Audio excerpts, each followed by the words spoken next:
লাইলাতুল কদরের রাতের আমল কি? 1 মিনিট। লাইলাতুল কদর মানে শেষ দশক, মানে 5 দিন 5 রাত। শুধু এশার সালাত জামাতে পড়বেন, বাড়ি যাবেন, শুয়ে যাবেন, খাবেন কম, আগে থেকে প্রস্তুতি কি? কম খাওয়া, বাস এটা হলো প্রস্তুতি। প্রস্তুতি কি? হাট বাজার কম। 11টা 10:30টায় উঠে যাবেন, একটু শুয়ে যান, এশার সালাতের পরে একটু শুয়ে যান, 10:30টা 11টাতে উঠে দাঁড়ান, 8 রাকাত সালাতে ভোর করতে হবে।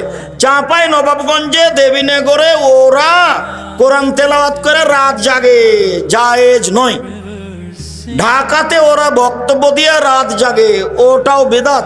তো কিভাবে রাত জাগতে হবে? এই যে কিভাবে দেখান তো দেখি। আল্লাহু আকবার। 8 রাকাত সালাত আদায় করব। আমি তো হাফেজ নই, কি পড়বো? সূরা ফাতিহা, তারপরে কি? সূরা ইখলাস, কুল আল্লাহু আহাদ, পড়তে থাকবো। আর দাঁড়িয়ে থাকতে পারি না, তখন রুকুতে যাও। কি বলবো? সুবহানাল রাজিম কতবার? লক্ষ কোটি বার, যতক্ষণ থাকা যায়। উঠে আসি, সামি আল্লাহু লিমান হামিদাহু, আবার সিজদা যাই। কি বলবো? সুবহান রাব্বিল আলা। কতবার? যতবার চলে। উঠে আসি, দোয়া পড়ি, আবার যাই। কতবার? যতবার চলে। এ হলো 1 রাকাত। এভাবে আর 1 রাকাত, এ হলো 2 রাকাত, এভাবে আর 2 রাকাত, এ হলো 4 রাকাত। এইবার আসলো তাসবিহ তাহলিল, ক্ষমা চাওয়া, কান্নাকাটি। আজকেই ক্ষমা নিতে হবে রাতে। আগে ক্ষমা করো, তারপরে কোনো কথা। 2 চোখের পানি ঝরঝর করে ঝরবে। দরজা থেকে ভিতর থেকে শিকলি লাগিয়ে দিতে হবে, বাইরে থেকে যেন কেউ না আসতে পারে। নির্জনে কান্নাকাটি করতে হবে। ক্ষমা আজকে নিতে হবে ঘন্টা যাবত।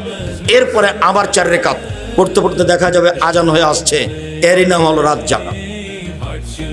বুঝা গেল না কথা? এটাই স্পষ্ট, এটাই নীতি। আয়েশা